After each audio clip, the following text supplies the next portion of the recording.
नमस्कार साथियों। इस वीडियो में हम वसा के बारे में जानेंगे, लिपिड्स के बारे में जानेंगे कि क्या होती है वसा और इसको फैट कब कहते हैं, घी और तेल में क्या फ़र्क है। सुपरवाइज़र भर्ती परीक्षा के दृष्टिकोण से तो ये टॉपिक उपयोगी है ही, लेकिन हमारी जो लाइफ स्टाइल है उसके लिए भी ये टॉपिक बहुत इम्पोर्टेंट है। हम इससे हमारे दैनिक जीवन में भी बदलाव कर सकते हैं, बदलाव करने के लिए सीख सकते हैं। सबसे पहला प्रश्न है, प्रश्नों के साथ ही मैं इनको क्लियर करूंगा कंसेप्ट जो भी इन प्रश्नों से रिलेटेड है, क्योंकि कुछ कार्यकर्ताओं ने ये रिक्वेस्ट की थी कि इस टॉपिक में हमें कुछ प्रॉब्लम आ रही है, वीडियो बनाकर समझाएं, तो इसीलिए मैं ये वीडियो बना रहा हूँ। असंतृप्त वसा को सामान्यतः क्या कहते हैं? तो साइंस में जो असंतृप्त वसा है वही हमारे सामान्य लैंग्वेज में तेल है। तो जो भी सामान्य ताप पर पिघले हुए रहते हैं, तो तेल सामान्य ताप पर पिघला हुआ रहता है, आसानी से जमता नहीं है, तो इसको असंतृप्त वसा कहते हैं। असंतृप्त का शाब्दिक अर्थ है भूखा, जो तृप्त नहीं हुआ हो। और तृप्त क्यों नहीं हुआ हो? क्योंकि साइंस थोड़ा सा अटपुट आएगा यहाँ पर।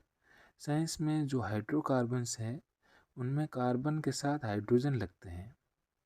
अगर कार्बन के साथ हाइड्रोजन कम लगे हैं तो ऐसे हाइड्रोकार्बन असंतृप्त होते हैं, उनमें फिर डबल बॉन्ड हो जाते हैं, ट्रिपल बॉन्ड हो जाते हैं, तो असंतृप्त वसा कहते हैं उनको। सीधी सी बात करें तो असंतृप्त वसा का मतलब है तेल, अर्थात सामान्य ताप पर नहीं जमने वाली वसा। असंतृप्त वसा का मतलब है ऐसे हाइड्रोकार्बन जो वसीय अम्ल और ग्लिसरॉल से बने होते हैं और उनमें डबल बॉन्ड और ट्रिपल बॉन्ड पाए जाते हैं। दूसरा है, संतृप्त वसा को सामान्यतः क्या कहते हैं? संतृप्त का मतलब है जो तृप्त है, जो जिसकी भूख शांत हो गई है। अब इसमें डबल बॉन्ड नहीं पाए जाएंगे। कार्बन के 4 हाथ होते हैं, 4 लोगों से वो जुड़ सकता है ये कार्बन, तो चारों तरफ कोई ना कोई उनके सिंगल बॉन्ड से जुड़ा होगा, कहीं भी डबल बॉन्ड से कोई नहीं जुड़ा होगा। अर्थात इनको संतृप्त वसा को और हाइड्रोजन की ज़रूरत नहीं है। इसके सभी हाथ हाइड्रोजन से और कार्बन से जुड़े रहते हैं। संतृप्त वसा को सामान्यतः घी कहते हैं। असंतृप्त वसा असंतृप्त इसलिए है, भूखी इसलिए है क्योंकि उसको और हाइड्रोजन की आवश्यकता है, वहाँ पर डबल बॉन्ड है। संतृप्त वसा भूखी इसलिए नहीं है क्योंकि इसमें और हाइड्रोजन नहीं जोड़े जा सकते हैं। कौन सी वसा मानव स्वास्थ्य के लिए अधिक लाभकारी है? तो देखो, सामान्यतः तो सबका अपना अपना महत्व है। घी का भी अपना महत्व है, तेल का भी अपना महत्व है, लेकिन जब घी और तेल दोनों की तुलना करें तो जो असंतृप्त वसा है अर्थात तेल है, वो मानव स्वास्थ्य के लिए अधिक लाभकारी है।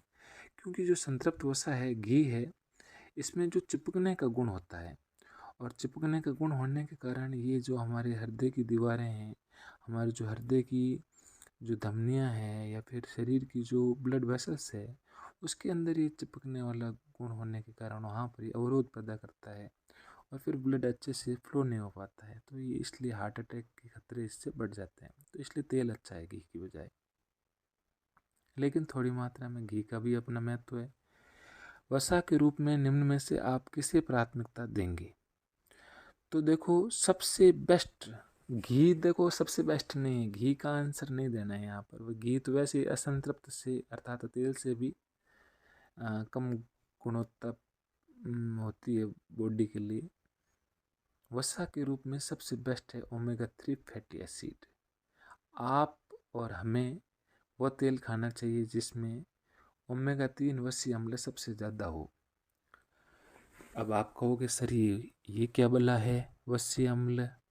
तो देखो, जो भी वसा है उस वसा में लंबी कार्बन की एक श्रृंखला होती है और वो एक अम्ल होता है, और उसके साथ एक और ग्लिसरॉल मिलके फिर ये तेल या घी बनता है। अर्थात वसीय अम्ल और ग्लिसरॉल मिलकर तेल या घी बनाते हैं या वसा बनाते हैं। ऐसा ही एक वसीय अम्ल है जिसका नाम है ओमेगा 3। इस ओमेगा 3 वसीय अम्ल में जो शरीर के लिए बहुत अधिक लाभदायक होता है, इसलिए इसको हम वसा के रूप में प्राथमिकता देंगे। ऐसा कोई भी तेल जिसमें ये सबसे ज़्यादा होगा उसको हमें भोजन में शामिल करना चाहिए। तेल खरीदते समय हम ध्यान रख सकते हैं कि भाई आपके इस ऑयल में ओमेगा 3 फैटी एसिड कितना है, ओमेगा 3 वसीय अम्ल कितना है। वसा के स्रोत सब है, घी, मक्खन, वनस्पति तेल हो या मछली के जो फिश के जो लिवर का ऑयल होता है उसका भी यूज लिया जाता है, सब वसा के स्रोत है। चिकनाई वाले पदार्थ वसा है। वसा के स्रोत के रूप में घी तेल के उपयोग करने के संदर्भ में कौन सी आदत गलत है, तो ये भी ध्यान रखना है। गलत है पूछा है या सही है पूछा है, तो गलत कौन सी आदत है। वसा के रूप में हम कुछ मात्रा में संतृप्त वसा का उपयोग कर सकते हैं, ठीक बात है। कुछ मात्रा में घी का उपयोग करना चाहिए। संतृप्त वसा को घी पढ़ो मन में। वसा के रूप में हमें सामान्यतः असंतृप्त वसा का उपयोग करना चाहिए। सामान्यतः सही बात है, तेल का उपयोग करना चाहिए। वसा के रूप में हमें ट्रांस वसा का उपयोग करना चाहिए, ये गलत है। क्योंकि ट्रांस फैट क्या होती है थोड़ा सा समझेंगे हम। देखो, जो हमारे पास जो असंतृप्त वसा होती है अर्थात तेल होते हैं, उस तेल में सिस फॉर्म होती है, अर्थात डबल बॉन्ड से जो भी कार्बन जुड़े होते हैं उन कार्बन पर जो भी हाइड्रोजन लगे रहते हैं वो हाइड्रोजन एक ही तरफ होते हैं।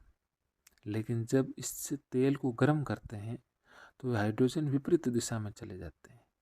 तब इस अवस्था को ट्रांस का कह दिया जाता है, अर्थात सिस से ट्रांस बन गया। चलो, इतना याद नहीं रहता है तो सिंपल सा याद रखो कि किसी भी तेल को गर्म करने पर उसका जो स्ट्रक्चर है वो बदल जाता है, खराब हो जाता है, और उसी खराब हुए स्ट्रक्चर की वसा को ट्रांस वसा कहते हैं। तो इसका उपयोग नहीं करना चाहिए। ये जो बेकरी, समोसे, नमकीन की दुकानें हैं, इसमें एक तेल को बार बार गर्म किया जाता है, तो बताओ कितना, मतलब सारे तेल के जितने भी वसीय अम्ल है, उनके जितने भी डबल बॉन्ड है, सबके हाइड्रोजन इधर उधर हो जाते हैं, अर्थात पूरा का पूरा जो ऑयल है वो ट्रांस फैट में बदलने लगता है, और जो कि हमारे लिए नुकसानदायक है, शरीर के लिए अच्छा नहीं है। इससे हार्ट अटैक का खतरा बढ़ता है। ओमेगा 3 फैटी एसिड युक्त वसा सर्वश्रेष्ठ वसा है, ये तो पहले जान चुके हैं, ये भी सही है। तो गलत आदत ये है तीसरी। 1 ग्राम वसा से कितने किलो कैलोरी ऊर्जा प्राप्त होती है, तो पहले पढ़ चुके हैं, 9 किलो कैलोरी ऊर्जा प्राप्त होती है। और प्रोटीन और कार्बोहाइड्रेट से 4.2 किलो कैलोरी ऊर्जा प्राप्त होती है। अब हालांकि प्रोटीन और कार्बोहाइड्रेट से लगभग बराबर है, कहीं 4.1 लिखा है, कहीं 4.25 लिखा है, लेकिन सामान्यतः ये याद रखना है 4.2 किलो कैलोरी ऊर्जा मिलती है कार्बोहाइड्रेट और प्रोटीन से, और प्रोटीन से थोड़ी ज़्यादा ऊर्जा मिलती है कार्बोहाइड्रेट की तुलना में। वसा क्या है? लंबी श्रृंखला वाले हाइड्रोकार्बन युक्त वसीय अम्ल और ग्लिसरॉल का यौगिक। अब जल्दबाजी नहीं करना, ये भी सही है भाई, पहले बता दिया कि लंबी श्रृंखला वाले हाइड्रोकार्बन है, अर्थात बहुत सारे कार्बन लगे रहते हैं, उनके साथ हाइड्रोजन जुड़े रहते हैं, और वो एक वसीय अम्ल बनता है कार्बोक्सिलिक अम्ल के द्वारा, और उसके साथ जुड़ता है ग्लिसरॉल। ग्लिसरॉल बाहर से नहीं लेना पड़ता है, वो हमारे शरीर में बन जाता है। तो ये तो सही बात है, वसा यही है, लंबी श्रृंखला वाले हाइड्रोकार्बन युक्त वसीय अम्ल और ग्लिसरॉल का यौगिक। घी और तेल भी वसा है, उपरोक्त दोनों सही। ऐसे जल्दबाजी नहीं करनी, सारे ऑप्शन पढ़ने। वसा को गर्म करने पर वसा की उपयोगिता पर क्या प्रभाव पड़ता है? तो वसा को जैसे ही गर्म करते हैं तो उसकी उपयोगिता घट जाती है, पहले ही पढ़ चुके हैं। वसा को बार बार गर्म करने से हानिकारक ट्रांस फैट बनती है, ये भी बताया कि भाई वसा को गर्म करते हैं तो उसकी फॉर्म बदल जाती है, उसका रूप खराब होने लगता है। इसलिए बार बार गर्म किए गए तेल का और उस तेल में जो भी तले जाते हैं उन पदार्थों का उपयोग नहीं करना चाहिए।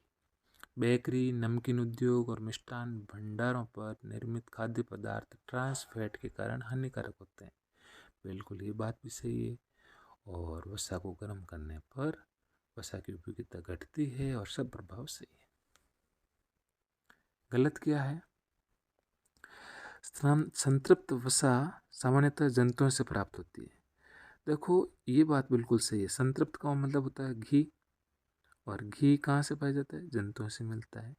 हालांकि इसका अपवाद जरूर है, जैसे नारियल तेल और पाम तेल, ये भी संतृप्त होते हैं। ये गलत हो गए, यहाँ पर गलत का ही पूछा है हालांकि।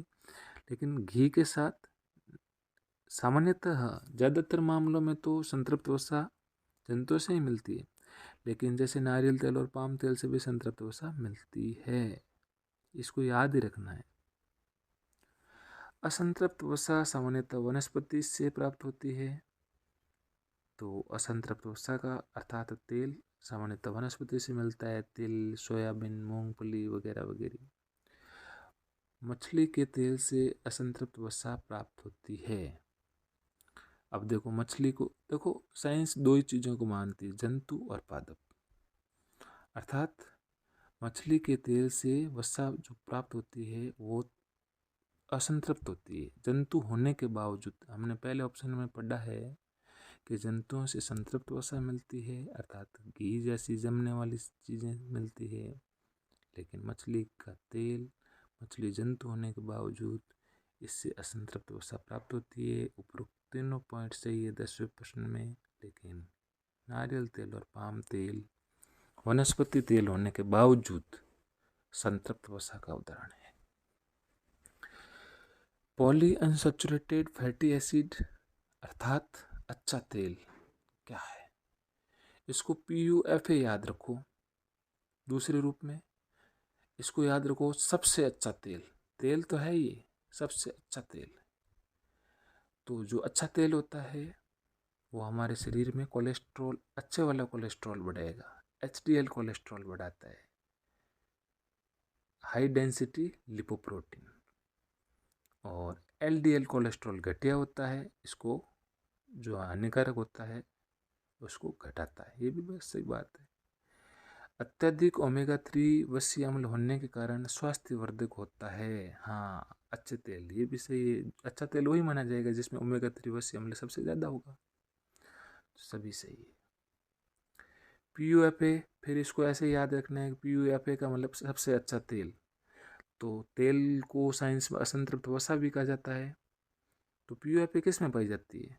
इन सब में PUFA पाई जाती है। जितने भी तेल है वो सब अच्छे तेल हैं। अब सब ज़्यादा किस में पाई जाती है? तो अलसी और फिश ऑयल में ज़्यादा पाई जाती है PUFA ज़्यादा। खाने के रूप में देखें तो ये दोनों खाने चाहिए। अच्छा तेल यही होता है, अलसी का तेल, फिश ऑयल। खैर सभी तेल बदल बदल कर खाएं तो सबसे बेस्ट है। ओमेगा 3 वसीय अम्ल के बारे में क्या सही है? ये एक विशेष प्रकार का पॉली अनसैचुरेटेड फैटी एसिड है, अर्थात असंतृप्त वसा है, अर्थात अच्छा तेल है। ये भी बात सही है। यह हाई डेंसिटी लिपोप्रोटीन बनाता है जो हृदय के लिए लाभदायक है। ये भी सही है। ये अलसी और फिश ऑयल में बहुतायत में पाया जाता है। ये भी सही है। सब सही है ओमेगा 3 के बारे में। ट्रांस फैट क्या है? पहले ही बता दिया है कि ट्रांस फैट आंशिक हाइड्रोजनीकृत असंतृप्त वसा यह है। ट्रांस फैट बनता तो तेल से, तेल को बार बार गर्म किया तो उसका थोड़ा सा हाइड्रोजनीकरण हो गया, उसके बंद बदल गए, हाइड्रोजन इधर उधर हो गए। MUFA, ये PUFA था ना, इस PUFA का उल्टा है MUFA। PU में तो पॉली लगता है, अर्थात बहुत सारे डबल बॉन्ड होते हैं, जबकि M का मतलब होता है मोनो अनसैचुरेटेड फैटी एसिड। इनमें केवल एक ही डबल बॉन्ड होता है। तो ये भी एक तेल का प्रकार है। MUFA भी एक तेल है, PUFA भी एक तेल है। अब MUFA के बारे में बात करें तो यह हाई डेंसिटी लिपोप्रोटीन और लो डेंसिटी लिपोप्रोटीन के स्तर को नहीं बदलता है, तो इससे ज़्यादा फर्क नहीं पड़ता है। ये एक प्रकार की असंतृप्त वसा है। जब तेल है तो वसा तो होगी असंतृप्त प्रकार की। जैतून ऑलिव तेल में पाया जाता है। ये भी सही बात है। उपरोक्त सभी सही है। तो ये था वसा के बारे में। तो बार बार जो गर्म किया हुआ तेल है उसको नहीं खाना चाहिए, उससे ट्रांस फैट बनती है। ट्रांस फैट का मतलब है आंशिक रूप से हाइड्रोजनीकृत असंतृप्त वसा। असंतृप्त वसा को हमेशा तेल समझो, संतृप्त वसा को हमेशा घी समझो। संतृप्त वसा ज़्यादातर जंतुओं से प्राप्त होती है, असंतृप्त वसा ज़्यादातर वनस्पति से प्राप्त होती है। लेकिन अपवाद देखें तो नारियल तेल और पाम तेल वनस्पति है फिर भी संतृप्त वसा प्राप्त होती है, और मछली का तेल मछली जंतु है फिर भी असंतृप्त वसा प्राप्त होती है। बहुत बहुत धन्यवाद साथियों, आपका प्रेम बना रहे। शुभकामनाएं।